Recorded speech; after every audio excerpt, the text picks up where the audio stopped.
Hi, I'm Dr. Lynn Herpy from Austin Park Dental, and I'd like to talk a little bit about the diagnosis and treatment of periodontal disease or gum disease. A lot of people have questions about it, so I'm going to give a little bit of an explanation. So, there are healthy gums, and then there are not so healthy gums. So I'm going to explain a little bit about the differences and how we can tell and what we need to do about it. Healthy gums have the characteristics of being pink or kind of a coral color. They're firm, a little resilient. They kind of, if you look at them closely, have like a little bit of an orange peel texture, which we call stippling. And the shape of them, when you look at them, kind of follows the contours of your teeth. And there's no redness or bleeding, and they don't hurt. How can we tell if you have gum disease? First of all, we do an examination and look at your gums, and then we take usually a full mouth series of x-rays, which looks like this on the right hand side of the screen, and we look at the bone around the teeth to see if it's at the proper level. We can see if there's tartar underneath the gum line, and we can also see if there's infection present.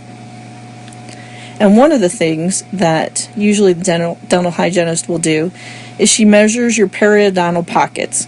So basically what that means is she takes an instrument that kind of looks, it's got a handle, but you can see that it's going underneath the gum line a little bit in that picture on the right.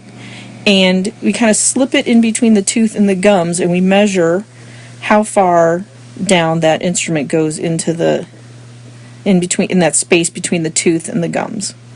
And as you can see, the instrument is marked at different increments, so we know how many millimeters that is.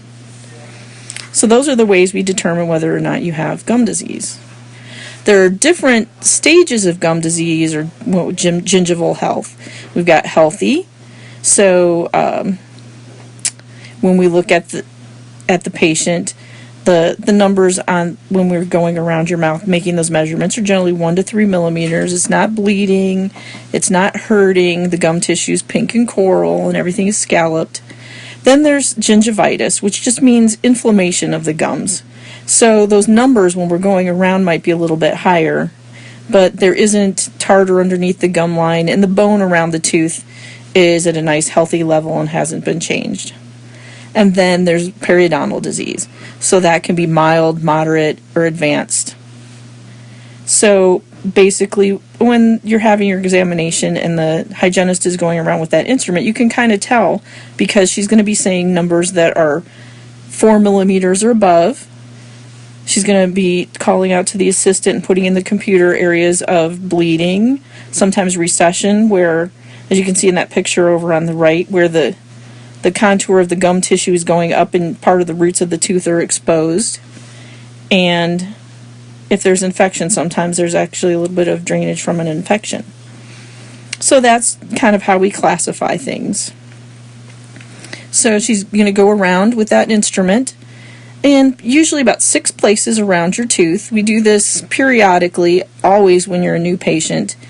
And we always check your gums, but we don't always check in all 6 places around each tooth every single time you come in. But we do if we see something going on.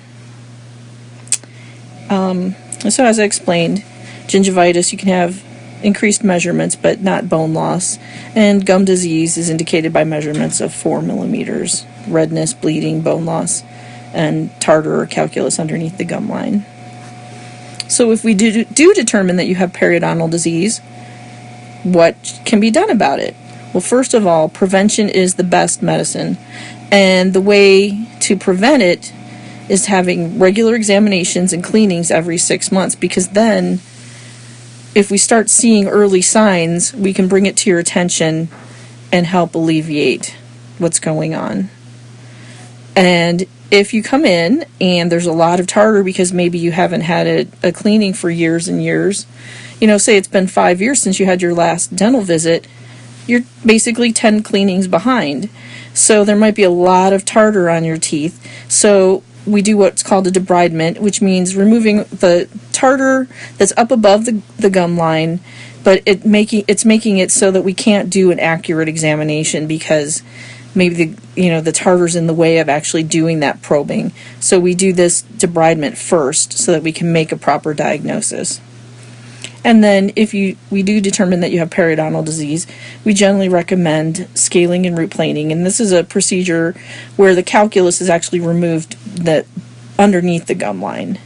And so that it's more comfortable, it's usually performed with local anesthetic. And we do it in 2 appointments. We do the right side and the left side. It's a little bit more comfortable for everybody. It's kind of hard if you try to do your whole mouth all in one appointment. If you have advanced periodontal disease, your treatment options might be a little bit different. We might recommend periodontal surgery, where you're using local anesthetic, but basically the gum tissue is kind of pulled back, and then the dentist can go underneath the gum line, remove the bad bacteria, smooth the unhealthy bone, really clean the tooth structure, and then this helps to allow the gums to reattach to the teeth. Then sometimes the problem is so severe that really tooth extraction is the only option.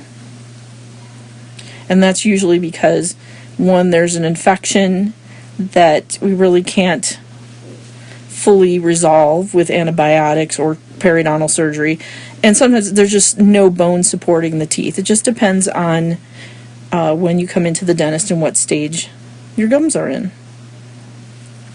Now, after you've had your periodontal treatment, there are a couple things that are important. Obviously, proper home care with brushing twice daily and flossing daily.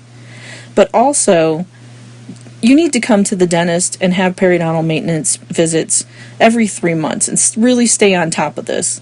So many times people go to the trouble of having all the scaling and root planing done, and then they don't return for visits every 3 months. And when we do see them a year and a half later, their gums might be back in the condition they were in the first place. So you really need to stay up on top of that, because you don't want to end up losing your teeth.